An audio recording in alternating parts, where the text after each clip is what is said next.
السلام علیکم ورحمۃ اللہ وبرکاتہ۔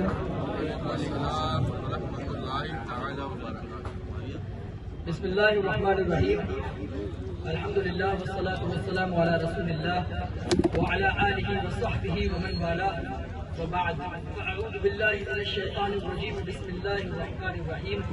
ان فرعون علا فی الارض وجعل اہلها شیعا يستضعف طائفة منهم يذبح أبناءهم ويستحيي نساءهم إنه كان من المفسدين۔ وقال النبي صلى الله عليه وسلم: مثل المدهن في حدود الله والواقع فيها مثل قوم استهموا سفينة، إلى آخر الحديث۔ صدق اللہ و صدق رسول اللہ صلی اللہ علیہ وسلم۔ بلند آواز سے درود شریف پڑھ لیں۔ سیدنا مولانا طب القلوب ودوائها وعافیة الابدان وشفائها ونور الابصار وضیائها وعلى آلہ وصحبہ وبارک وسلم دائما ابدا، صلاة تبقى وتدوم بدوام الملک الحی القیوم۔ معزز سامعین کرام، سب کچھ تو بولا جا چکا ہے، مجھ سے پہلے قبلہ بول کے گئے اہل بیت اطہار پر، بہت عمدہ گفتگو کی انہوں نے۔ میں بھی سوچ رہا تھا اہل بیت اطہار پر کچھ بولتا، لیکن تقریر سننے کے بعد میرا مزاج بدل گیا۔ رہوں گا تو اہل بیت اطہار ہی کے ارد گرد، لیکن زاویہ گفتگو کا چینج ہوگا۔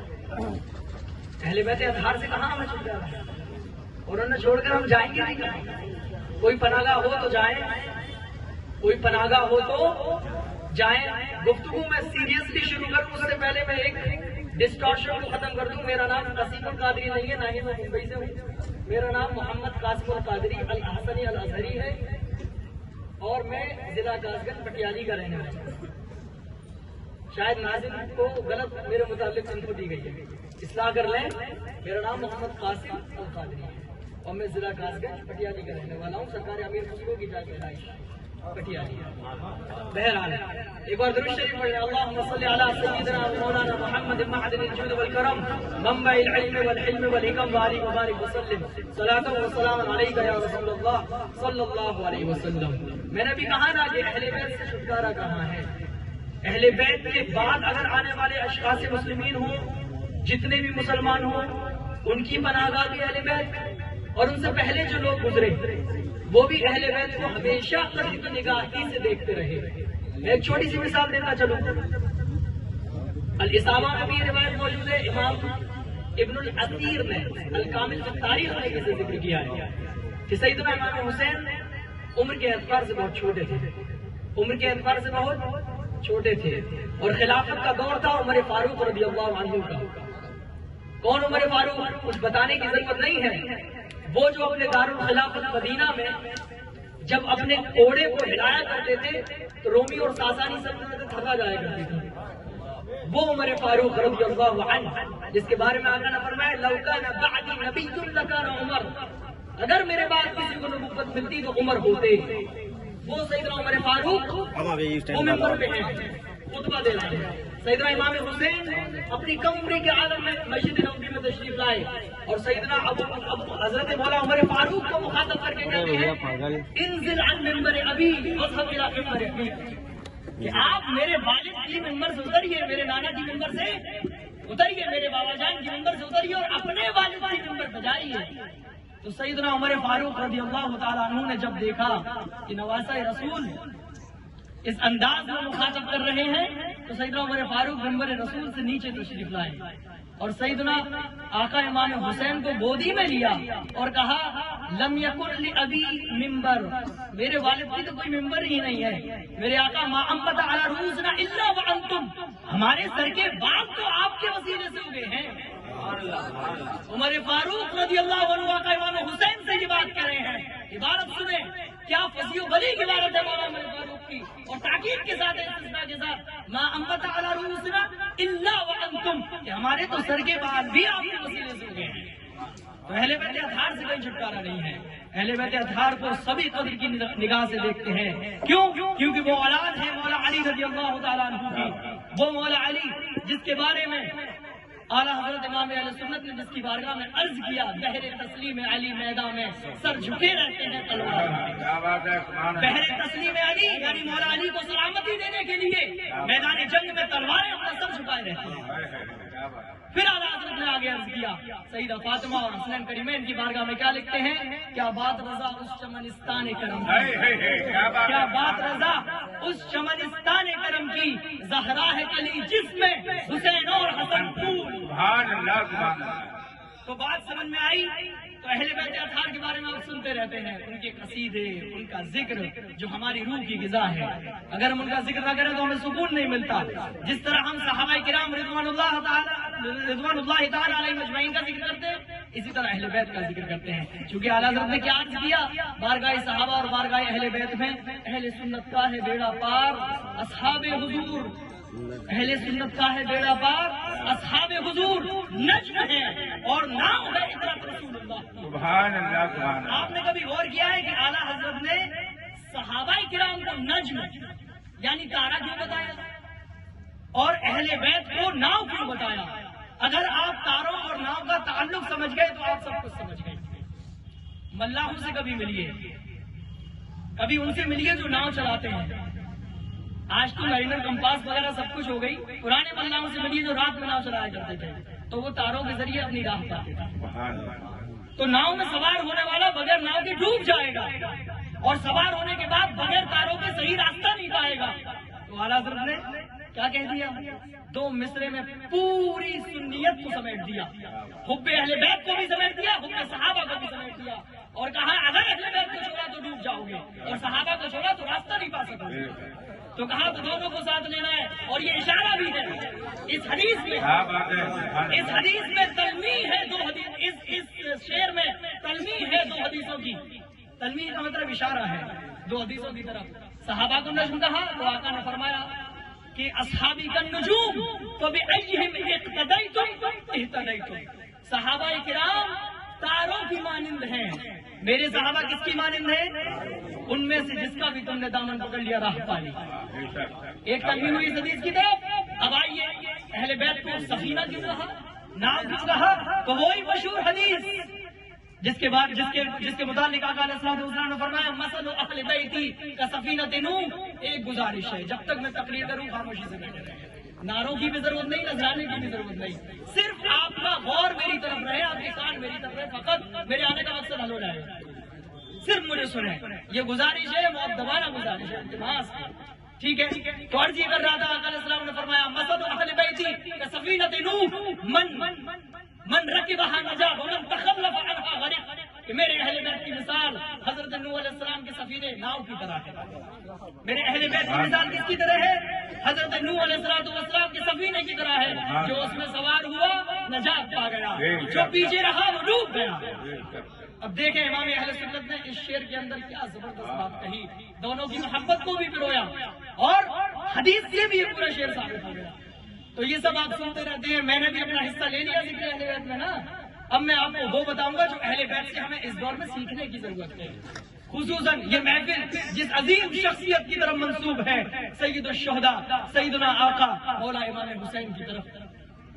کربلا کے واقعات آپ محرم کے مہینے میں سنتے ہیں، اس کے علاوہ بھی سنتے رہتے ہیں، شعبان میں بھی آپ نے بھی سنے ہوں گے، جو ڈیٹ پی ہے تو شعبان ہی، جو ڈیٹ گزری 3 یا 5 شعبان باختلاف روایات سب آپ سن چکے۔ میں آج آپ کو یہ بتاؤں گا کہ آقا امام حسین سے جو ہمیں سیکھنا چاہیے وہ ہم نہیں سیکھ رہے۔ آقا امام حسین سے جو ہمیں سیکھنا چاہیے وہ ہم نہیں سیکھ رہے۔ اگر آپ میں علماء کرام موجود ہیں اور بلا شبہ موجود ہیں، وہ سوچ رہے ہوں گے گفتگو امام حسین پہ ہونی ہے اور محفل امام حسین کی طرف منسوب ہے، لیکن مولانا نے اپنے خطبے میں فرعون اور سیدنا موسیٰ علیہ السلام کی آیت کی تلاوت کیوں کیا؟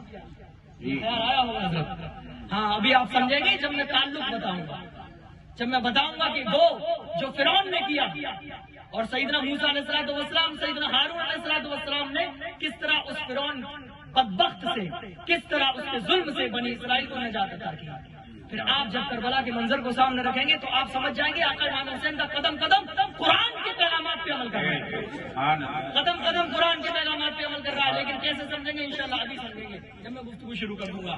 تو عرض یہ کر رہا تھا، قرآن مقدس نے فرعون کے بارے میں کہا ان فرعون، سورۃ قصص اٹھائیے، شروع میں آیت نمبر 4 پہ اللہ نے فرمایا ان فرعون علا فی الارض الارض کہ فرعون نے مصر کی زمین میں حکومت حاصل کی، مصر کی زمین میں حکومت حاصل کی، وجعل اهلها شيعا اور لوگوں میں پارٹی بندی کر دی، اور لوگوں میں کیا کیا؟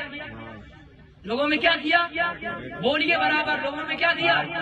تو معلوم یہ ہوا جو ظالم حکمراں ہوتا ہے وہ ڈیوائڈ اینڈ رول پہ عمل کرتا ہے، پھوٹ ڈالو شاسن کرو، پھوٹ ڈالو شاسن کرو۔ یہ کسی ایک خاص گروپ کی پہچان نہیں ہے، ہر وہ شاسک، ہر وہ حکمراں جس کا نظام اسلام سے کوئی تعلق نہیں، وہ اس پہ عمل کرے گا، وہ اس پہ عمل کرے گا۔ اور یہ قرآن سے ثابت ہے بھائی، قرآن نے کیا کہا؟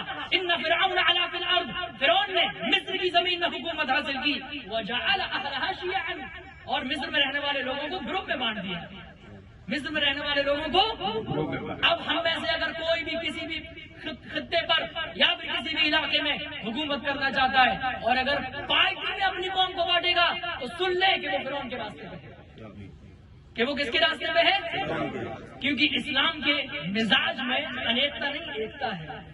اسلام کے مزاج میں پھوٹ نہیں ہے بلکہ لوگوں کو سینے سے لگانا ہے، اور اس کا درس کربلا نے بھی دیا، اور کیسے دیا وہ بھی آپ کے سامنے ظاہر ہوگا۔ اب میں اس واقعے کو ادھر ملاتا ہوں تو آپ سمجھتے جائیں گے۔ پوائنٹ نمبر 1 سمجھیے کہ فرعون نے حکومت حاصل کی۔ پوائنٹ نمبر 2 سمجھیے پہلے اس نے پارٹی بندی کی، اور امام بیضاوی کی تو تفسیر ہے نا، سمندر ہے، بیضاوی شریف سمندر ہے علم کا، اس پر حاشیۃ القلوی پڑھیں گے تو آپ کو لگے گا کیا ہے امام بیضاوی نے کیا کیا باتیں لکھی ہیں، اس پر حاشیہ شیخی زیادہ پڑھیے، یہ علمی چیزیں ہیں، لیکن میں بطور دلیل یہ نام آپ کو بتا رہا ہوں کہ میری گفتگو انہی سے مستفاد ہے، ٹوٹل انہی سے نکلی ہوئی ہے، انہی تفاسیر اور انہی حواشی سے۔ امام بیضاوی نے فرمایا کہ وہ کیوں کرتا تھا پارٹی بندی، معلوم ہے کہ لا یتفقوا علیہ، تاکہ اس کے خلاف لوگ ایک نہ ہو سکیں، تاکہ لوگ اس کے خلاف۔ اب میں آپ سے پوچھتا ہوں، آپ جن پرابلم سے آج دوچار ہیں، آپ جن فکروں کو آج تمام حکمرانوں کو لے کر جن فکروں میں مبتلا ہیں، ہر حکمران کو دیکھ کر آپ کو پریشانی ہوتی ہے کہ یہ گدی پہ آتے ہی ووٹ ڈالتا ہے، فلاں شخص گدی پہ آیا اس نے ووٹ ڈال دی، فلاں شخص گدی پہ آیا اس نے ووٹ ڈال دی۔ آپ کہتے ہیں کہ اس کا حل کیسے نکلے گا؟ میں کہتا ہوں جس قرآن نے اس مرض کو بتایا وہی قرآن اس کا حل بھی دے گا۔ لیکن پرابلم یہ ہوئی کہ ہم نے قرآن کو چھوڑا ہے نا۔ اب آپ سوچئے ڈیوائڈ اینڈ رول کا قانون ہم نے تب سیکھا جب انگریزوں نے ہندوستان میں حکومت کی، لیکن قرآن مقدس کب سے بتا رہا ہے وجعل اهلها شيعا، کہ فرعون نے مصر کے لوگوں کو پارٹی بندی میں بانٹا، گروپ کر دیے، ان کے جو ہے گروپ بنا دیے۔ یہ قرآن پہلی پیغام دے چکا تھا، لیکن ہم نے قرآن کے مزاج کو، اسلام کے مزاج کو سمجھنے کی کوشش نہیں کی۔ کربلا میں امام حسین نے کیا کیا بتائیں؟ کس وجہ سے اپنے سر مبارک کو قربان کیا، کس وجہ سے اپنے گھر والوں کو قربان کیا؟ اسلام اور قرآن کو بچانے کے لیے۔ جو ڈسٹورشن قرآن کے نام پہ یزید نے کیا اس کی فوج نے کیا، جو فیبریکیشن اسلام کے نام پہ ہو رہا تھا آقا امام حسین نے اسی کی تو حفاظت کی۔ آقا امام حسین نے یہ تو دکھایا کہ نانا کی امانت میرے کندھے پر ہے، میں اسے لوٹنے نہیں دوں گا۔ تو نانا پہ جو امانت اتری، جو قرآن مقدس اترا، اس کی حفاظت آقا امام حسین نے کی۔ کیسے کی؟ عمل کر کے کی، قربانی دے کے کی۔ اب ہم اپنا جائزہ لیں، کہیں نہ کہیں ہماری حسینیت میں کمی ضرور ہے، کہیں نہ کہیں ہماری حسینیت میں کمی ضرور ہے۔ اگر کمی نہ ہوتی تو مسجد خالی نہ ہوتی، اگر کمی نہ ہوتی تو مؤذن اذان دیتا اور ہم نہ گاتے، ایسا ہو نہیں سکتا۔ اگر کمی نہ ہوتی تو والدین ہماری زبانوں کا شکار نہ ہو رہے ہوتے، اگر حسینیت میں کمی نہ ہوتی تو آج ہم اپنے مسلمان بھائی کا حق نہیں مارتے، اگر حسینیت میں کمی نہ ہوتی تو ایک مسلمان بھائی کے لیے ہمارے دل میں کبھی جلن نہ ہوتی۔ یقیناً کمی ہے، اس لیے یہ سارے مرض ہمارے بیچ میں موجود ہے۔ میں گفتگو کروں گا نظام اسلام پر کہ اسلام نے آپ کو ایک ایسا نظام دیا کہ پوری کائنات کے لوگ، تمام انٹلیکچوئل پرسنالٹیز اکٹھی ہو کر اگر قرآن کے مقابلے میں کوئی چیز لانے کی کوشش کرے تو کبھی نہیں لا سکیں، نہ لا پائیں گے۔ میں کہتا ہوں قرآن کے صرف ایک موضوع کو اگر کوئی لے لے۔ اچھا، کچھ لوگوں نے مجھ سے اعتراض کیا کہ حضرت قرآن کہتا ہے کہ قرآن کی طرح کوئی کتاب نہیں بنا پائے گا، تو ہمیں تو عربی نہیں آتی، ہم تو ویسے ہی نہیں بنا پائیں گے، ہمیں عربی نہیں آتی ہم تو ویسے ہی نہیں بنا پائیں گے، تو اس میں کون سی بات ہے؟ کل کو کوئی دوسرا مذہب والا اپنی مذہبی کتاب کو ہی پیش کر دے گا کہ دیکھیں ہماری کتاب کی طرح کوئی کتاب بنا دے، تو ہم وہاں بھی یہی اسے پیش کر دیں گے بھائی آپ کی مذہبی کتاب ہمیں آتی نہیں ہے، آپ کی مذہبی جو زبان ہے وہ ہمیں آتی نہیں ہے۔ تو یہ غلط فہمی دور کر دوں، یہ غلط فہمی دور کر دوں کہ آپ قرآن کے چیلنج کو سمجھ نہیں پائے۔ ہم لوگ قرآن کے چیلنج کو سمجھ نہیں پائے جو قرآن نے فرمایا قل لئن اجتمعت الانس والجن على ان يأتوا بمثل هذا القرآن لا يأتون بمثله ولو كان بعضهم لبعض ظهيرا، کہ اگر تمام انسان و جنات قرآن کے مقابلے میں کوئی دوسری کتاب لانے کے لیے اکٹھے ہو جائیں اور ایک دوسرے کی مدد کرے تو ہرگز نہیں لا سکتے. وَإِن كُنتُمْ فِي رَيْبٍ مِّمَّا نَزَّلْنَا عَلَىٰ عَبْدِنَا فَأْتُوا بِسُورَةٍ مِّن مِّثْلِهِ وَادْعُوا شُهَدَاءَكُم مِّن دُونِ اللَّهِ إِن كُنتُمْ صَادِقِينَ. تو قرآن مقدس کے اس چیلنج کو اس طرح سمجھیے کہ قرآن مقدس نے یہ نہیں کہا کہ قرآن جیسی کتاب عربی ہی میں بناؤ. مفسرین نے لکھا ہے جو جس زبان کا ماہر ہو اسی زبان میں قرآن جیسی کتاب بنا دے. کیا سمجھے؟ جو جس زبان میں ماہر ہو اسی زبان میں قرآن جیسی کتاب بنائے. تو قرآن جیسی کتاب بنائے اس کا کیا مطلب؟ کہ قرآن کے اندر جو معانی موجود ہے وہ معانی اپنی کتاب میں لے کر آئے. قرآن مقدس میں بسم اللہ کے باغ میں جو سمندر ہے علم کے وہ لائے گئے. قرآن مقدس نے جو کہا الحمدللہ رب العالمین، تو رب العالمین میں مخلوق اور خالق کا علم کلام کی کتاب اٹھا کے دیکھیے جو فرق بیان کیا 1400 سال پہلے. قرآن مقدس نے 1400 سال پہلے چاند کے سفر کا جو ذکر کیا وہ اپنی کتابوں میں کر کے دکھائے.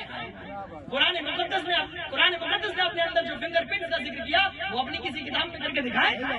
قرآن مقدس نے رومیوں کی فتح کی پیشین کوئی سنائی وہ کوئی اپنی کتاب میں دکھائے.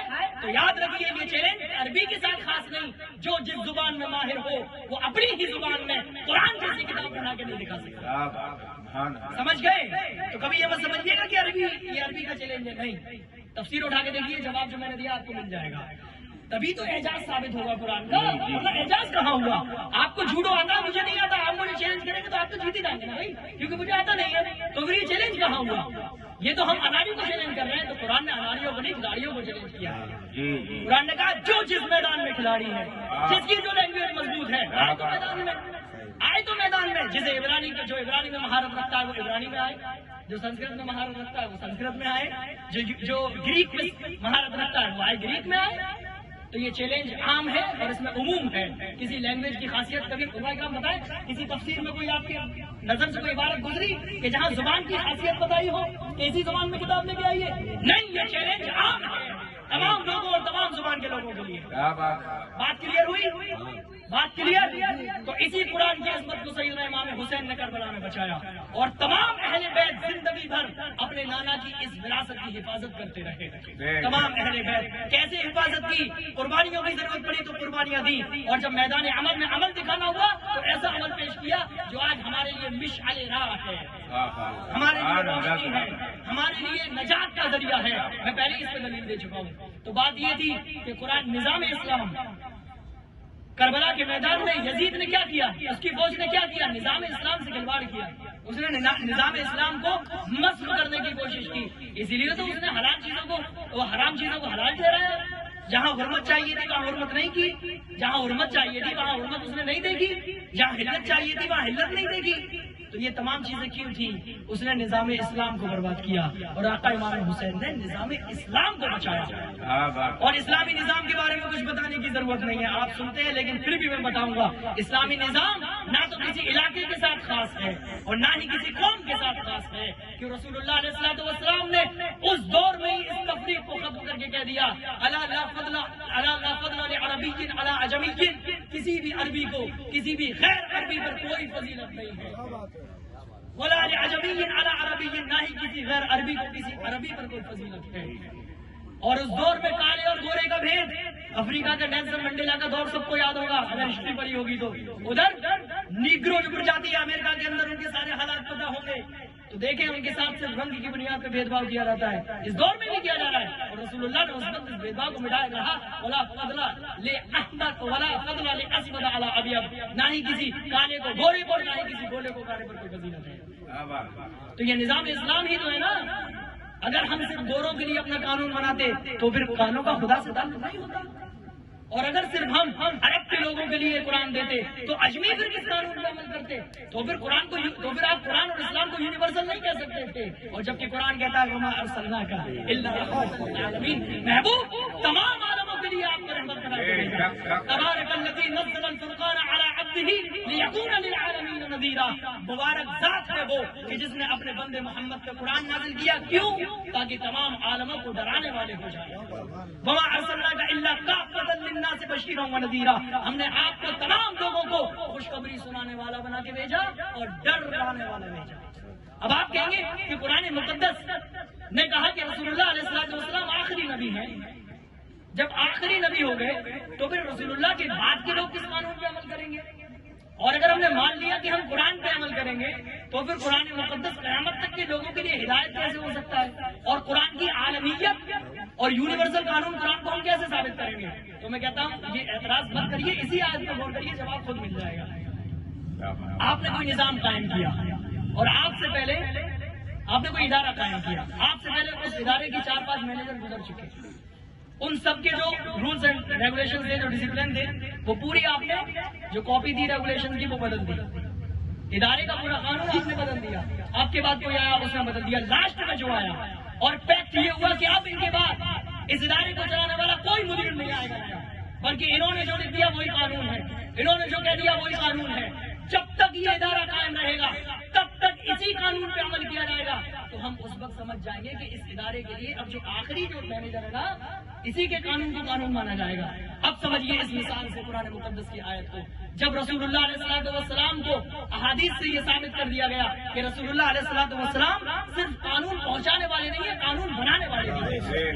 دلیل سن لیں، ایک دلیل دیتا ہوں ورنہ اس باب میں دوبارہ ذکر کی کتاب اٹھائیے، الامن والولا لناعت المصطفى بدافع الولا، اور دیکھیے 300 احادیث نے پیش کی ہے، 50 آیتیں پیش کی ہیں، اسی کے اندر ایک اور رسالہ ہے منیت الحبیب منیت النبیب بان التشریع بید الحبیب، اور اعلیٰ حضرت نے ثابت کیا کہ جس طرح آقا علیہ الصلوۃ والسلام کے ہاتھ میں اللہ تبارک و تعالیٰ نے پوری کائنات کے اختیارات دیے، جب چاہے بارش کرائیں، جب چاہے طوفان کو روکیں، جب چاہے زلزلے کو روکیں، جب چاہے زمین سے پانی نکالیں، اسی طرح اللہ تعالیٰ نے یہ بھی حکومت دی، جب چاہے کسی کو فرض کر دیں، جب چاہے کسی کو حلال کر دیں، جب چاہے کسی کو حرام کر دیں، کیوں نہ کرتے؟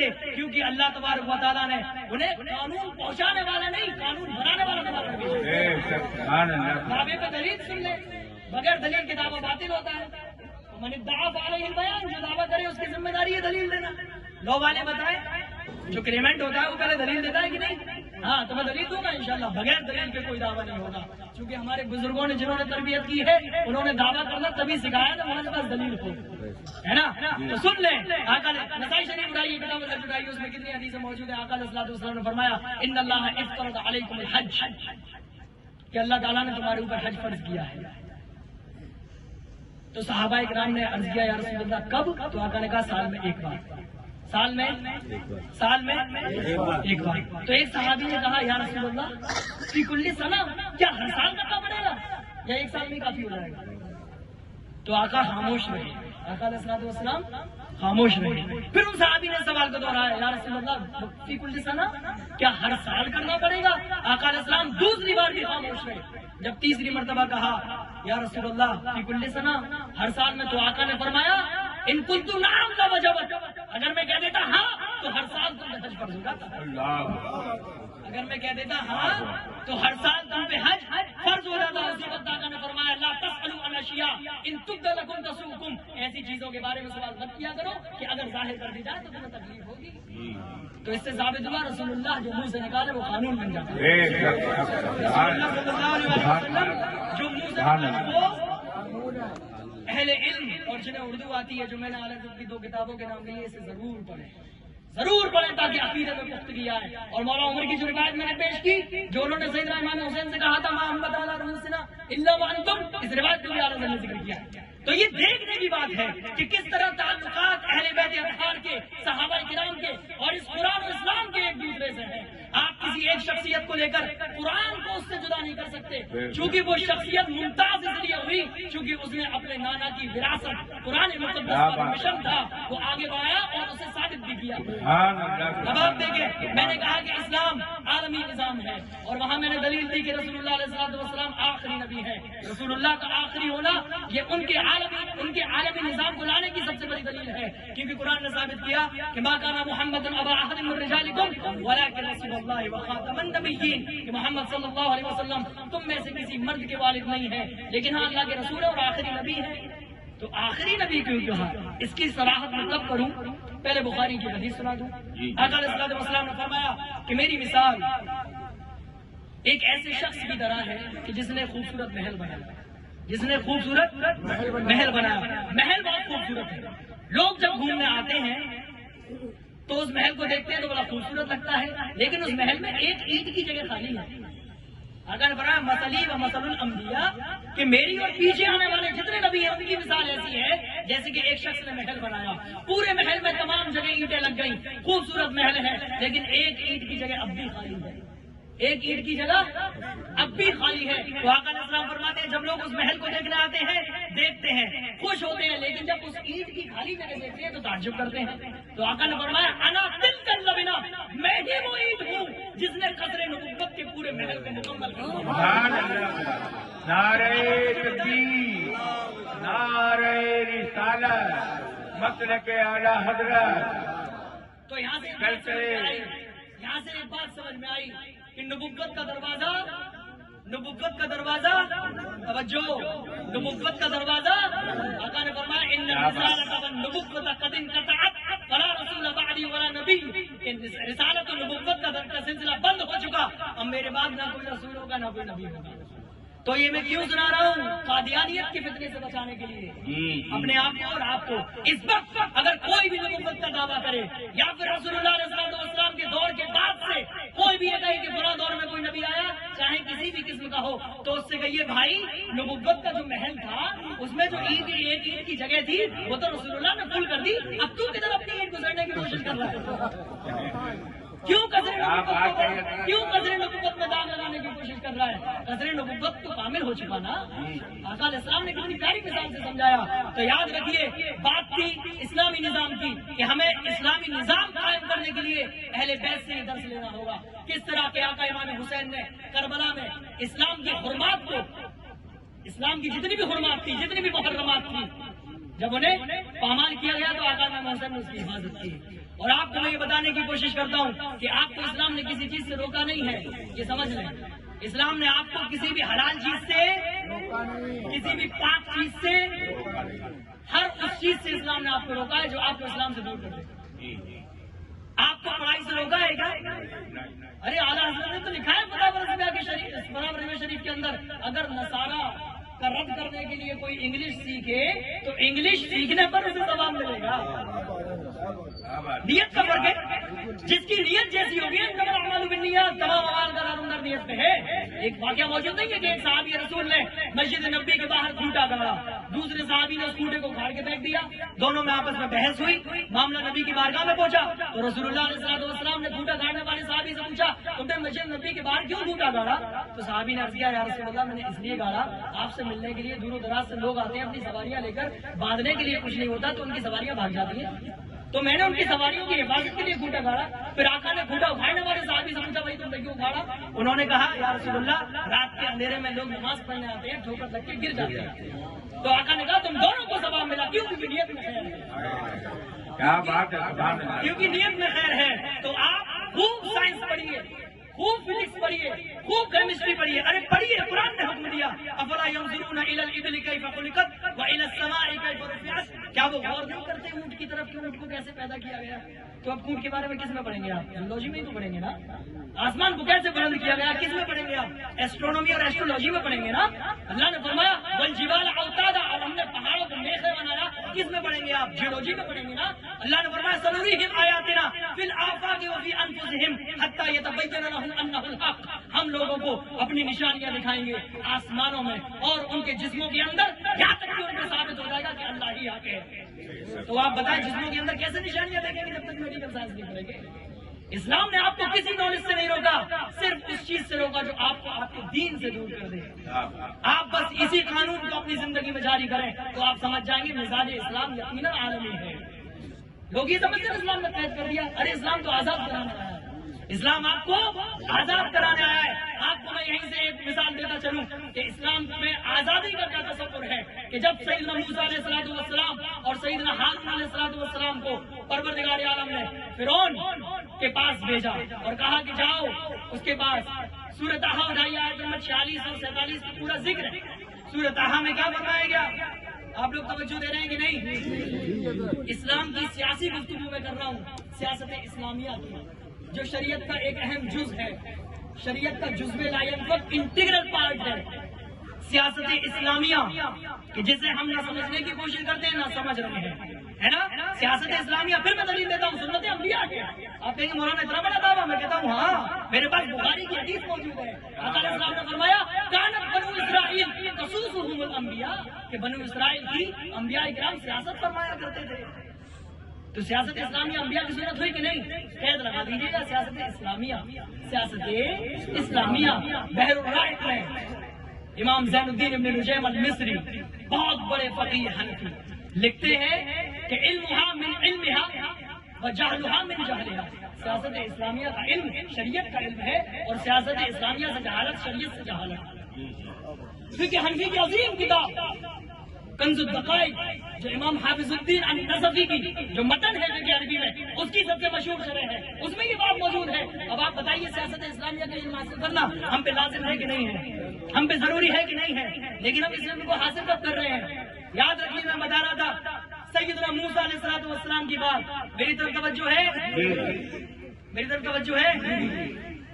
تو توجہ ادھر ہی رکھیے، بھٹک رہی ہے توجہ. بٹ کے نہیں تو میں بھی بھٹک جاؤں گا. ہاں تو میں عرض یہ کر رہا تھا حضرت موسیٰ علیہ الصلوۃ والسلام کو اور سیدنا ہارون علیہ الصلوۃ والسلام کو جب فرعون کے پاس بھیجا گیا، سورۃ طٰہٰ اٹھائیے گا پورا ذکر موجود ہے. تو اللہ نے حکم دیا فاتیا کہ دونوں جاؤ فرعون کے پاس فقولا انا رسول ربک، اور جاؤ فرعون سے کہو کہ ہم تیرے رب کی طرف سے بھیجے ہوئے ہیں، ہم تیرے رب کی طرف سے بھیجے ہوئے ہیں. پھر قرآن نے کیا کہا؟ اس کے بعد قرآن نے یہ حکم نہیں دیا، پروردگار عالم نے یہ حکم نہیں دیا کہ وہ فرعون جو کہتا ہے انا ربکم الاعلی میں تمہارا سب سے بڑا رب ہوں. قرآن نے یہ نہیں کہا کہ ڈائریکٹ اسے توحید کی دعوت دو. قرآن نے یہ نہیں کہا کہ ڈائریکٹ اسے کہو کہ تو معبود باطل ہے اور معبود برحق تو وہ ہے جس نے تمہیں پیدا کیا. قرآن نے یہ پیغام پہلے نہیں دیا، اللہ نے یہ حکم پہلے نہیں دیا. اس کے بعد حضرات کرام دیکھیں آیت میں فرمایا فَأَرْسِلْ مَعَنَا بَنِي إِسْرَائِيلَ وَلَا تُعَذِّبْهُمْ کہ سب سے پہلے حضرت موسیٰ اور حضرت ہارون نے فرعون سے مطالبہ کیا. وہ یہ کیا کہ ہمارے ساتھ بنی اسرائیل کو بھیج دے، انہیں تکلیف مت دے، انہیں سزائیں مت دے، چونکہ فرعون نے بنی اسرائیل کو قید کر لیا تھا، غلامی کی زنجیروں میں جکڑ لیا تھا اور بنی اسرائیل سے غلامی کرایا کرتا تھا. تو امام بیضاوی نے اس آیت کی تفسیر میں جو جملہ لکھا ہے وہ آب زر سے لکھنے کے لائق ہے. امام بیضاوی نے فرمایا کہ تحقیق الاتیان بذلك دلیل علی ان تخلیص المؤمنین من الکفر اہم من دعوتهم الى الایمان. امام بیضاوی کہتے ہیں اس آیت میں یہ ثبوت ہے کہ مسلمانوں کو ظالموں کی زنجیروں سے چھڑانا یہ ان ظالموں کو ایمان کی دعوت دینے سے زیادہ ہے. جملہ سن لیجئے، آپ نے غور نہیں کیا اس ایسی چیزوں پہ تو غور کرتے نہیں ہیں وہ. ہاں بھائی مجھے لچھےدار تقریر نہیں آتی، میں اپنی مادے والی گفتگو کر رہا ہوں. سمجھ لیں امام بیضاوی کیا فرما رہے ہیں. تحقیق الاتیان بذلك دلیل علی ان تخلیص المؤمنین من الکفر اہم من دعوتهم الى الایمان کہ اس آیت میں اس بات کی دلیل ہے حضرت موسیٰ کا پہلے توحید کی دعوت نہ دے کر بنی اسرائیل کی آزادی کی بات کرنا. اس میں اس بات کی دلیل ہے کہ مسلمانوں کو اہل کفر و شرک سے بچانا یہ انہیں توحید کی دعوت دینے سے زیادہ ہے. توحید کی دعوت دینے سے زیادہ. اب ہم اپنا جائزہ لیں، اب ہم اپنا جائزہ لیں. ہمارے کتنے بھائی مظلوم قید میں ہیں، ہمارے کتنے بھائی مظلوم ہمارے خوشحال معاشرے سے دور جا چکے ہیں. میرے پیارے دوستو اب آئیے کربلا کے میدان میں اور سمجھیے اس آیت کا کربلا سے کیا ربط ہے. اب آئیے کربلا کے میدان میں اور سمجھیے اس آیت کا کربلا سے کیا ربط ہے. اور آقا امام حسین نے اس کی تعلیم پہ کیسے عمل کیا. ایسے ہی آقا امام حسین نے دیکھا کہ جب یزید پلید کے خلاف جو لوگ کھڑے ہیں جو اہل بیت کی طرف ہیں اس کے لوگ اس کو قید کرنے لگے، اس کے لوگ ان پر ظلم کرنے لگے اور یزید کا لشکر ان پہ پانی اور کھانا بند کرنے لگا. تو آقا امام حسین نے میدان میں جا کر کیا مطالبہ کیا؟ پہلے اپنے لوگوں سے کہا جاؤ چلے جاؤ، میں چراغ بند کر دیتا ہوں، تم چلے جاؤ اندھیرے میں تاکہ تمہیں برا نہ لگے کہ ہم چھوڑ کے جا رہے ہیں، بزدلی کا احساس نہ ہو. کہا میں چراغ بند کر دیتا ہوں، چلے جاؤ. لیکن لوگ نہیں گئے. اب سوال یہ آقا امام حسین یہ کیوں کہہ رہے تھے؟ آقا امام حسین اللہ اللہ کرامت اپنی جگہ ہوتی ہے، وہاں ہمیں استقامت دیکھنی ہے، وہاں ہمیں اور آقا امام حسین کی سیاسی بصیرت بھی دیکھنی ہے. آقا امام حسین کی سیاسی بصیرت بھی دیکھنی ہے. آقا امام حسین دیکھ رہے ہیں کہ جنگ میں دو ہی کام ہوتے ہیں، یا تو شہادت یا پھر فتح. یہ تب ہے جب ہم فاتح بنے، اور جب مغلوب ہو جائے تب بھی دو کام ہوں گے. یا تو شہادت، تب تو شہادت یا تو قتل یا پھر زنجیروں میں جکڑ جانا. تو آقا امام حسین وہاں اپنے لوگوں کو زنجیروں میں جکڑنے سے بچا رہے ہیں اور کہہ رہے ہیں کہ جو اس میدان سے چلا جائے یقیناً یزید کی زنجیروں سے بچ جائے گا، اور اگر جو فاتح بن کے اپنی گردن کٹاتا ہے وہ فاتح ہوگا. اور اگر آقا امام حسین اس وقت میدان کربلا میں نہیں آتے تو یزید کے قیدیوں کی تعداد بڑھ جاتی اور اکثر قیدی وہ ہوتے جو اہل بیت کے عاشق تھے. تو آقا امام حسین نے سب سے پہلے یزید سے بھی نہیں کہا کہ تو شریعت پہ عمل کر، بلکہ یہ کہا کہ اے یزید پہلے مجھ سے جنگ کر تاکہ آج ہی فیصلہ ہو جائے کون قید ہوگا کون آزاد ہوگا. یہ ہے کربلا کا مزاج، یہ تھی آقا امام حسین کی سیاسی بصیرت. آپ کہیں گے کہاں فرعون کا واقعہ اور کہاں یہ بات کہی گئی؟ یہ تو آپ سمجھ گئے کہ فرعون نے جو حکومت حاصل کی یزید نے حکومت حاصل کی. فرعون نے لوگوں کو بانٹا، یزید نے بھی بانٹ دیا. اس کے سپورٹر ایک طرف، اہل بیت کے سپورٹر ایک طرف، ہے نا، شام والے ایک طرف، مدینے والے ایک طرف. یزید نے کیا نا یہ. پھر کیا کہا فرعون کے بارے میں؟ قرآن کہتا ہے یستضعف طائفۃ منہم، جب پارٹی بندی کی اور ان پارٹیوں میں ایک خاص گروہ پر خاص طور سے وہ زور ڈالنے لگا. یستضعف طائفۃ منہم، فرعون نے جو پارٹی بندی کی ان میں سے ایک پارٹی کو خاص طور سے اپنے ظلم کا شکار بنانے لگا. یزید نے بھی یہی کیا، یزید نے بھی یہی کیا نا. پارٹی بندی کرنے کے بعد کس پہ زور بنایا؟ اہل بیت اطہار پر. کس پر؟ اہل بیت اطہار پر. تو قرآن سے یہ ثابت ہوا کہ یزید فرعونی طریقے پہ، یزید کس کے طریقے پہ تھا؟ اور سیدنا آقا امام حسین سیدنا موسیٰ اور ہارون کے طریقے پہ تھے. یہ بات کلیئر ہے اس آیت قرآنیہ سے. اب آگے سنیں آپ. پھر یہ آیت کیا کہتی ہے؟ پھر وہ فرعون کیا کرتا تھا؟ یذبح ابناءہم، ان کے لڑکوں کا تو قتل کر دیتا تھا. ویستحیی نساءہم، ان کی لڑکیوں کو زندہ رکھتا تھا. اس میں بتاؤں گا نہیں چونکہ رونے کا سما بن جائے گا. کربلا میں یہ ہوا کہ نہیں ہوا؟ ارے بولیے ہوا کہ نہیں ہوا؟ پھر آگے کیا فرمایا؟ آگے فرمایا انہ کان من المفسدین، وہ فسادیوں میں سے تھا. وہ تو یزید فسادی تھا. وہ تو ایسا فسادی تھا کہ آقا اعلیٰ حضرت نے فتاوی رضیہ میں لکھا ہے کہ یزید کے فسادی اور فاجر و فاسق ہونے پر اجماع ہے. وہ ایسا فسادی تھا کہ اس کے فاسق ہونے پر اجماع ہے. اب اگلی آیت میں یہ قرآن فرماتا ہے وَنُرِيدُ أَن نَمُنَّ عَلَى الَّذِينَ اسْتُضْعِفُوا، اللہ فرماتا ہے تو جو لوگ کمزور کیے گئے، وہاں بنی اسرائیل کمزور تھی، فرعون کی ظلم کا شکار تھی، بعد میں اللہ نے بادشاہت دی. تو اب قرآن کہتا ہے اور ہم یہ چاہتے ہیں کہ جن لوگوں کو کمزور کیا گیا ہم ان پر اپنا احسان کریں. ہم ان پر اپنا احسان کون سا؟ اب آگے قرآن کہتا ہے وَنَجْعَلَهُمْ أَئِمَّةً، انہیں ہم امام بنا دیں. انہیں ہم کون بنا دیں؟ کچھ بتانے کی ضرورت ہے. کربلا میں اہل بیت اطہار کو کمزور کرنے کی کوشش کی گئی، لیکن پروردگار عالم کا احسان عظیم نازل ہوا، پوری دنیا کی امام و رہنما بن گئے. سبحان اللہ. پوری دنیا کی امام و رہنما بنے. اب سنیں اور سنتے رہے، ابھی اسی آیت کے تحت سنتے رہے. پھر آگے اللہ فرماتا ہے وَنَجْعَلَهُمْ الوارثین، اور انہیں کو ہم زمین کا مالک بنائیں گے. تو کسی کو شک ہے کہ اہل بیت اطہار زمین کی بادشاہ نہیں ہے؟ کسی کو شک ہے؟ میرے مرشد حضور رفیق ملت نے مجھ سے چند دن پہلے ایک جملہ کہا کہ بیٹا آپ ہیں، دوسرے علماء ہیں، دوسرے مشائخ جو میرے سید ہیں، وہ اپنی قابلیت کی بنیاد پہ بادشاہ بنتے ہیں، لیکن سید بادشاہ ہی پیدا ہوتا ہے. سبحان اللہ. لیکن سید بادشاہ ہی پیدا ہوتا ہے. میرے مرشد کا یہ جملہ، اس لیے میں نے آپ کو سنا دیا. چند دن پہلے کی گفتگو کی بات ہے، تو یہ حقیقت ہے نا. تو قرآن نے کہا نجعلہم الوارثین، کہ ہم انہیں وارث بنا دیں. یہ بات اب اس سے اگلی آیت میں آئی ہے. پھر قرآن مقدس نے کہا کہ وَنُمَكِّنَ لَهُمْ فِي الْأَرْضِ، اور زمین میں ان کی حکومتوں کو قائم کر دیں. زمین میں ان کی. اب آپ بتائیے اہل بیت اطہار کی حکومت کا یہ حال ہے کہ ان کی حکومت زمین پہ نہیں، ہمارے دماغوں اور دلوں پر بھی ہو رہی ہے. اگر حکومت ان کی نہیں ہے ہمارے دماغوں اور دلوں پر، تو کیا ضرورت ہے ہم یہاں پہ ان کا ذکر کر رہے ہیں؟ یہ ان کی حکومت کی سب سے بڑی دلیل ہے کہ انہوں نے دنیا اپنا سر بچا کر فاتح ہوتی ہے. آقا امام حسین اپنا سر کٹا کر فاتح ہوتی ہے. نعرہ تکبیر، نعرہ رسالت، نعرہ رسالت، نعرہ حیدری، نعرہ حیدری، جشن ولادت حسین، جشن ولادت حسین، تنظیم الپائے قاصد حسین. اتنی گفتگو اگر آپ نے اتنی گفتگو سمجھ لی اور آپ اس میں تین چیزیں غور کرو گے جس پہ آپ غور کر سکتے ہیں. نمبر 1 اسلام کا نظام عالمی ہے, کلیئر. نمبر 2 اہل بیت نے نظام اسلام کو کربلا میں بچایا. نمبر 3 نظام اسلام ہمیں بھی زندہ کرنے کی ضرورت ہے. ٹھیک ہے, شروعات کہاں سے کریں گے؟ نظام اسلام قائم کرنے کی. اب پھر قرآن کی روشنی میں آئیے. قوا انفسکم واہلیکم نارا, سب سے پہلے خود کو پھر اپنے گھر والوں کو جہنم کی آگ سے بچائیے.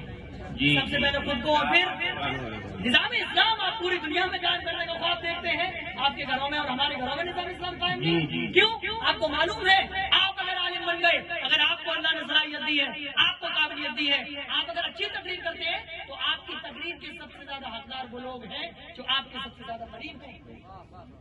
آپ کے سب سے زیادہ.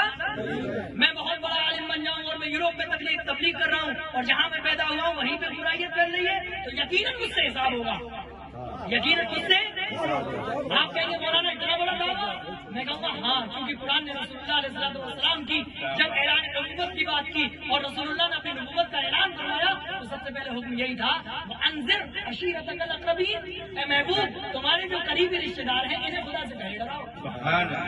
تو ہماری تبلیغ کی سب سے زیادہ حقدار وہ ہے جو ہمارے قریب ہیں, اور ہمارے قریب میں سب سے قریب ہمارا جسم ہے. اسی لیے قرآن نے کہا قوا انفسکم, خود کو بچاؤ پہلے. کس کو بچاؤ؟ پھر ہمارے بعد ہمارے گھر والے قریب. قرآن کہتا ہے واہلیکم نارا, اور اپنے گھر والوں کو جہنم کی آگ سے بچاؤ. تو نظام اسلام اپنے گھر سے قائم کرنا شروع کرے. نظام اسلام اپنے گھر سے قائم کرنا شروع کرے, تب دھیرے دھیرے بڑھے, تب نہ نظام اسلام قائم ہوگا. اور نظام اسلام ہے کیا؟ نظام اسلام یہ ہے کہ اگر آپ تجارت کریں گے تب بھی اسلام کہتا ہے, حدیث پاک میں آقا نے فرمایا. آج کل لوگوں نے توجہ, خاص کر کے ادھر اور ادھر کے لوگوں کی توجہ, ایک چیز بتانا چاہ رہا ہوں, اسلام کو صرف عبادتوں سے مت جوڑیے. اسلام کو عبادتوں سے جوڑیے لیکن صرف عبادتوں سے مت جوڑیے. میرا اسٹیٹمنٹ سن لیں, میرے جانے کے بعد میرے اسٹیٹمنٹ کو مس انڈرسٹوڈ کر کے مس کیوٹ نہ کیا جائے. سن لیں, اسلام کو عبادت سے جوڑیے لیکن صرف عبادت سے مت جوڑیے. جہاں نماز پڑھنا ثواب ہے, روزے رکھنا ثواب ہے, اور جہاں زکات دینا ثواب ہے, جہاں صدقات دینا ثواب ہے, وہیں پر حلال روزی کمانے کے لیے سفر کرنا بھی ثواب ہے. وہیں پر اللہ کی رضا کے لیے دنیاوی اور دینی علوم حاصل کرنا بھی ثواب ہے. ایک یہودی ایمان لے کے آیا ایک مصری عالم کے ہاتھ پر, تو اس مصری عالم نے اس یہودی عالم سے, وہ بھی عالم کا, سوال کیا کہ تمہاری دشمنی تو قرآن سے ثابت ہے, لَتَجِدَنَّ أَشَدَّ النَّاسِ عَدَاوَةً لِلَّذِينَ آمَنُوا الْيَهُودُ وَالَّذِينَ أَشْرَكُوا, کہ تم ایمان والوں کے لیے سب سے بڑھ کر دشمن ان یہودیوں کو اور ان مشرکین کو پاؤ گے. تو تمہاری دشمنی تو قرآن کی نص سے قطعی سے ثابت ہے, لیکن تم ایمان کیوں لائے؟ تو اس نے یہ کہا کہ مذہب اور دین جو ہوتا ہے وہ انسان کی جینے کی راہ ہوتا ہے. جب میں نے تمام مذہب کے قانون پہ عمل کیا, جب میں نے تمام مذہب کے قوانین کی اسٹڈی کی, میں نے دورات کو دیکھا, پھر اپنا فقہ تلمود میں پڑھا, میں نے ہر مذہب کے فقہ کو پڑھا, ہر مذہب کی مذہبی کتاب کو پڑھا, لیکن یار کوئی کسی خاص شعبے میں گفتگو کر رہا ہے, کوئی کسی خاص شعبے کی بات کر رہا ہے. لیکن جب میں نے تمہارے قرآن کو پڑھا, پھر تمہاری حدیثوں کو پڑھا, پھر تمہارے فقہ کو پڑھا, تو اس یہودی کا جملہ ہے تمہارے نبی نے تو تمہیں سب کچھ سکھا دیا, یہاں تک کہ بیت الخلاء میں جانے اور نکلنے کا طریقہ بھی. یہ جملے اس یہودی کے ہیں, یہ جملے اس یہودی کے ہیں. وہ بولا تب میں نے اسلام کے آگے گھومنے ٹیکے اور میں اسلام قبول کرنے میں مجبور ہو گیا. اب آپ سوچیں کہ غیر ان چیزوں کو دیکھ کر ایمان لاتا ہے, اور ہمارے پاس یہ چیزیں ہم عمل نہیں کر رہے. ہم عمل نہیں کر رہے. وجہ کیا ہے؟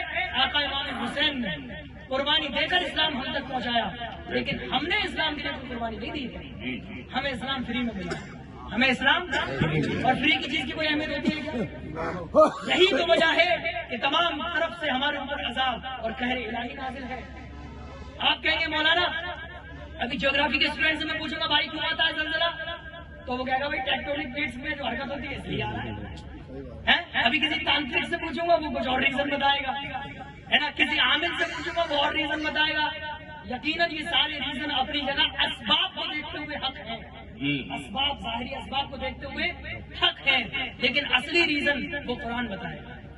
اصلی ریزن قرآن نے بتایا کہ آخرکار فساد کیوں برپا ہوتا ہے, قہر کیوں نازل ہوتا ہے. قرآن نے سب سے پہلے فرمایا وَتَنظُرْ نَفْسٌ مَا قَدَّمَتْ لِغَدٍ, ہر جان کو یہ غور کرنا چاہیے کہ آئندہ کے لیے اس نے کیا اعمال کیے. آنے والے وقت کے لیے اس نے کیا عمل کیے. پھر جب لوگوں پہ قہر نازل ہوتا ہے، عذاب نازل ہوتا ہے، زلزلے آتے ہیں، طوفان آتے ہیں، یا پھر کوئی ظالم حکمراں آپ کے اوپر مسلط کیا جاتا ہے، تو اس کا جواب بھی قرآن نے دیا. اللہ قرآن کہتا ہے ظہر الفساد فی البر والبحر بما کسبت ایدی الناس، کہ خشکی میں اور تری میں یعنی زمین و سمندر میں جتنے بھی فساد برپا ہوتے ہیں اس کی وجہ انسان کی اپنی کرتوتیں ہیں. اس کی وجہ انسان کی اپنی کرتوتیں ہیں. پھر قرآن کہتا ہے کہ عذاب کیوں نازل ہوتا ہے؟ لیذیقہم بعض الذی عملوا، تاکہ ان کی کرتوتوں کا کچھ مزہ انہیں چکھا دیا جائے، تاکہ ان کی کرتوتوں کا کچھ مزہ انہیں چکھا دیا جائے. اگر ہم سچے حسینی ہیں، اگر ہم یقیناً آقا امام حسین سے محبت کرتے ہیں، تو ہمیں اپنے گھروں سے شروعات کر کے پورے عالم میں نظام اسلام کو قائم کرنا ہوگا. کریں گے. شروعات کہاں سے کریں گے؟ اسے کبھی مت بھولیے گا. شروعات کہاں سے ہوگی؟ شروعات کہاں سے ہوگی؟ نعرہ تکبیر، نعرہ رسالت.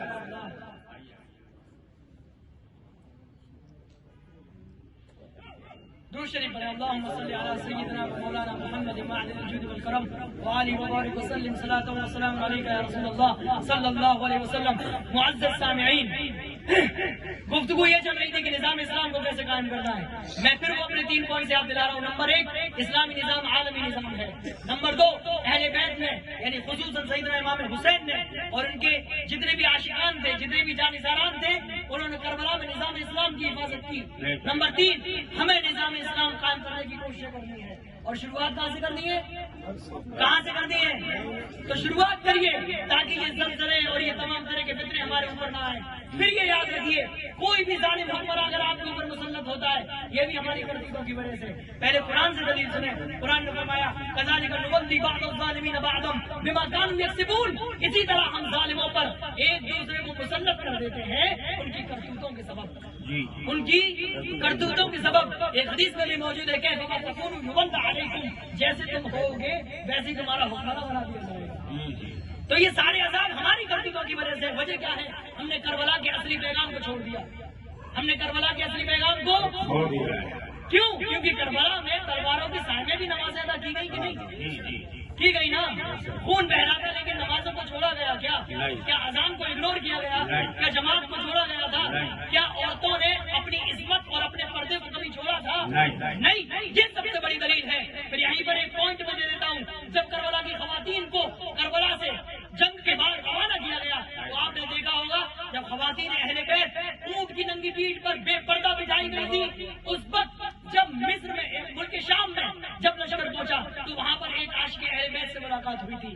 اور جب انہوں نے دیکھا کہ اہل بیت کا یہ مظلوم قافلہ آج ہمارے سامنے، وہ رونے لگے اور آ کے خواتین اہل بیت کی بارگاہ میں بولتے ہیں کہ آپ کے ساتھ ہوا کیا ہے؟ ہمیں بتائیے نا، آپ حکم دیجیے. آج ہم بدلا لیں گے آقا امام حسین کی شہادت کا. تو آپ غور کریں کہ خواتین اہل بیت نے ان سے کیا مطالبہ کیا تھا، کیوں کیا تھا. آج ہمیں اور ہماری خواتین کو دیکھنے کی ضرورت ہے.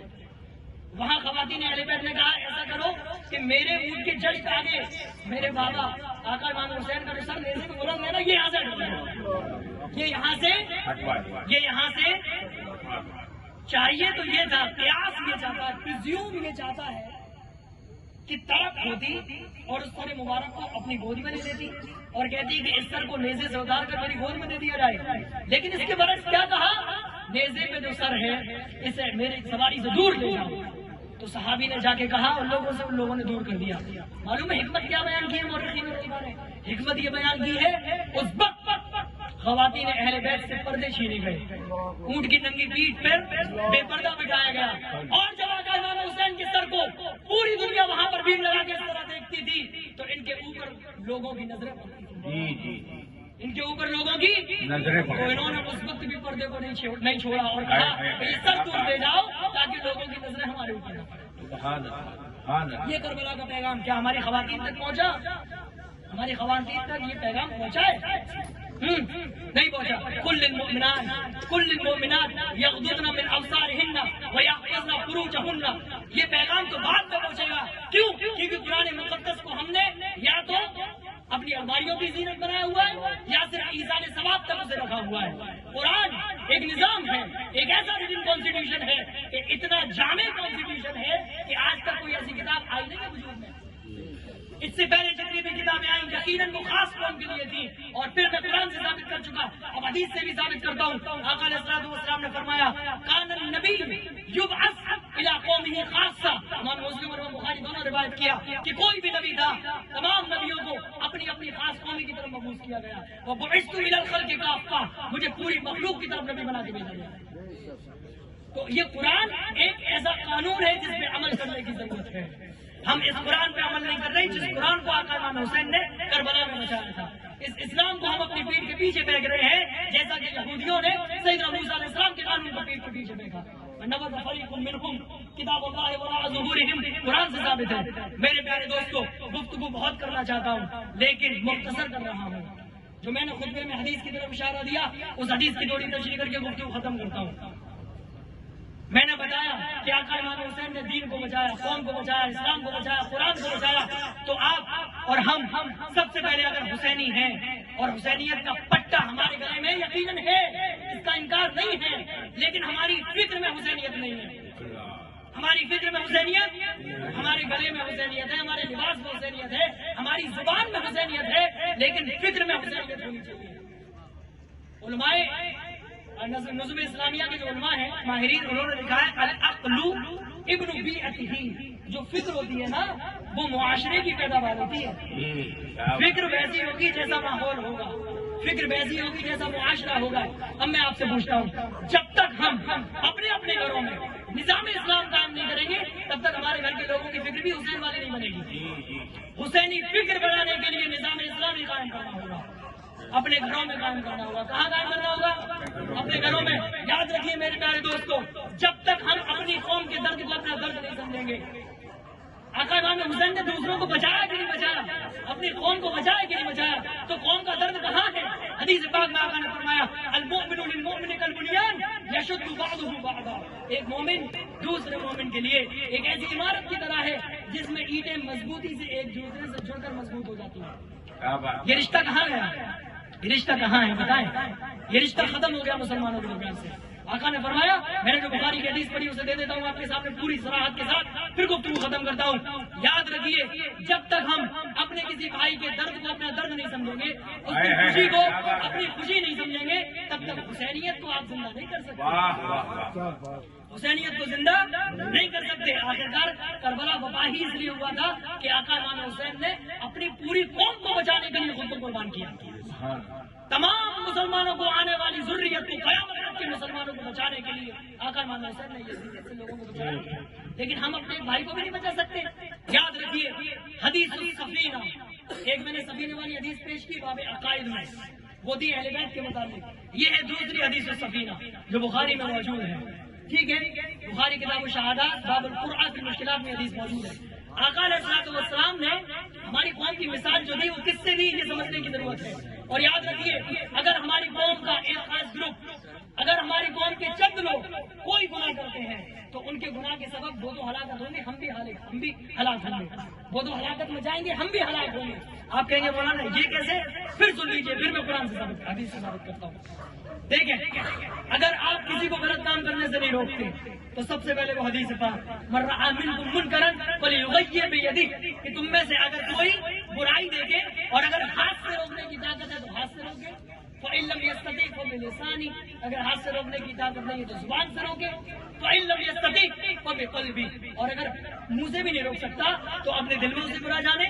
اتنا تو ہمیں سمجھ میں آتا ہے، حضرت آخر کا جملہ کوئی بتاتا ہی نہیں ہے۔ آخر میں آقا نے فرمایا وہ اضعف الایمان، اور یہ ایمان کا سب سے نچلا درجہ ہے، یہ ایمان کا سب سے۔ اب ہم سب اپنا محاسبہ کر لیں، ہم سب اپنا محاسبہ کر لیں کہ ہم اپنے کسی شرابی مسلم بھائی کو شراب سے روکتے ہیں کہ نہیں روکتے ہیں، کسی جواری مسلم بھائی کو جوئے سے روکتے ہیں کہ نہیں روکتے ہیں، کسی بھی اپنے والدین کے ساتھ بدتمیزی کرنے والے بھائی کو والدین کا ادب سکھاتے ہیں کہ نہیں سکھاتے ہیں، رسول اللہ علیہ الصلوۃ والسلام کی شریعت سے دور بھاگنے والے کو ان کی شریعت کے قریب لاتے ہیں کہ نہیں لاتے ہیں۔ اب دیکھیں ہمارا ایمان کتنا کمزور ہے، اسی لیے آقا علیہ السلام نے حدیث پاک میں فرمایا کہ اس قوم کی مثال سن لیں، مثلا یہ آخری بات ہے، مثل المدہن فی حدود اللہ والواقع فیہا مثل قوم، کہ اللہ کی حدود اور شریعت کی حدوں پر عمل کرنے والے اور شریعت کی حدوں سے دور رہنے والے کی مثال ایک ایسی قوم کی طرح ہے استحموا السفینہ، کہ جس نے کہ ایک ناؤ بنائی۔ کیا بنائی؟ آپ لوگ کہیں گے کہ سماج سیوا پوری دنیا کر رہی ہے، لیکن یہ جو میں حدیث سنانے جا رہا ہوں نا، پوری دنیا کے سماج سیوی اگر اپنے سماج سیوا کے تمام قوانین کو ایک جگہ اکٹھا کریں تب بھی اس حدیث کا مقابلہ نہیں کر سکتے، تب بھی اس حدیث کا مقابلہ اتنا بڑا دعویٰ ابھی ثابت ہوگا جب میں حدیث سنا دوں گا. پوری توجہ میرے ساتھ ہونا چاہیے نا. جو ہے تو فرمایا آقا نے کہ مسلمانوں کی کہ جو لوگ اللہ کی شریعت کی طرف بلاتے ہیں اور شریعت کا عمل کرتے ہیں اور جو لوگ شریعت سے دور رہتے ہیں ان کی مثال ایک ایسی قوم کی طرح ہے استحام سفینہ، جس نے ایک ناؤ بنائی، جس قوم نے ایک اور ناؤ کو 2 منزل میں رکھا، ایک کچھ لوگ نیچے رہیں گے کچھ لوگ اوپر، کچھ لوگ نیچے رکھیں گے کچھ لوگ حدیث میں فرمایا وصار بعضهم فی اسفل وصار بعضهم فی اعلی، کچھ لوگ ناؤ کے نیچے کچھ لوگ ناؤ کے اوپر. اب ظاہر ہے نیچے والے جب پانی لیں گے تو اوپر ہی تو جائیں گے تاکہ ریلنگ سے بالٹی ڈال کے سمندر سے پانی کھینچے، ہے نا. تو حدیث میں فرمایا وکان الذی فی اسفلها یمرون بالذی فی اعلیها، جو نیچے والے تھے جب انہیں پانی کی ضرورت ہوتی ہے تو وہ اوپر جاتے ہیں پانی لینے کے لیے. تو حدیث میں فرمایا وتعدوا بہ، تو نیچے والا جب پانی لینے جاتا ہے تو اوپر والوں کو پریشانی ہوتی ہے.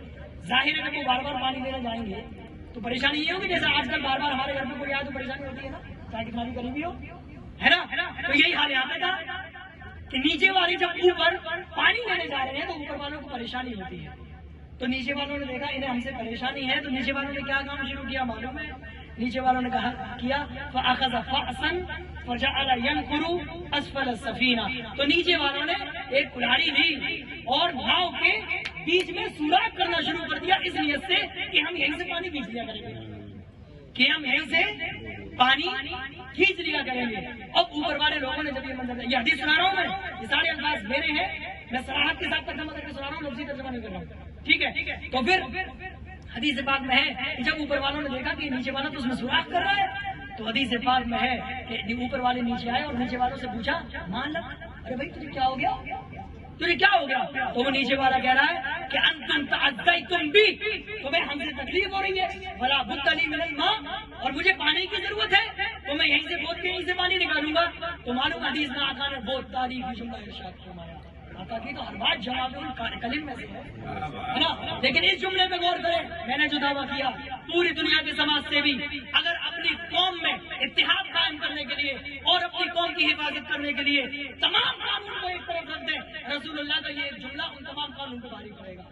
آقا نے فرمایا ان اخذوا علی یدیہ، کہ اوپر والے اگر اس کلاڑی سے سوراخ کرنے والے کے ہاتھ کو پکڑ لیں اور سوراخ کرنے سے اسے روک لیں،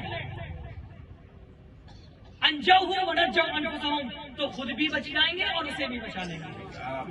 تو خود بھی بچ جائیں گے اور بولیے جو خود بھی بچ جائیں گے اور فَإِن تَرَكُوهُ، اور اسے سوراخ کرنے دیا اور اسے وہ عیب کرنے دیا، اہلکوہ واہلکوا انفسہم، تو خود بھی ہلاک ہو جائیں گے، اسے بھی ہلاک کر دیں گے.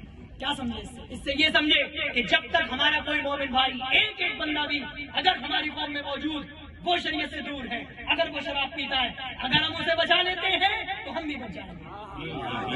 اور اگر ہم نے اسے نہیں بچایا تو عذاب اس پر عموماً آئے گا اور ہم خصوصاً آئے گا تو اس کے عموم میں ہم بھی داخل ہوں گے، ہے نا. اور یہ قرآن سے بھی مستفاد ہے. تو یاد رکھیے کہ حدیث سفینہ اپنے سامنے رکھیے، اور اپنی قوم کا کوئی شخص اگر غلطی کرتا ہے تو یہ مت کریے کہ ارے ہماری بلڈنگ میں کوئی سوراخ ہو رہا ہے، سوراخ تو نیچے ہو رہا ہے اس کی بلڈنگ میں، لیکن اگر غور کریں تو اس کے سوراخ سے ہم بھی ہلاک ہوں گے. آج ہم یہی کر رہے ہیں کہ اگر کوئی ایم میں جاتا ہے شریعت سے دور ہوتا ہے، حسینی پیغام کو بلاتا ہے تو ہم کہتے ہیں ارے ہمارا کیا بگڑ رہا ہے، لیکن ہمیں معلوم ہونا چاہیے یقیناً ہمارا بگڑے گا.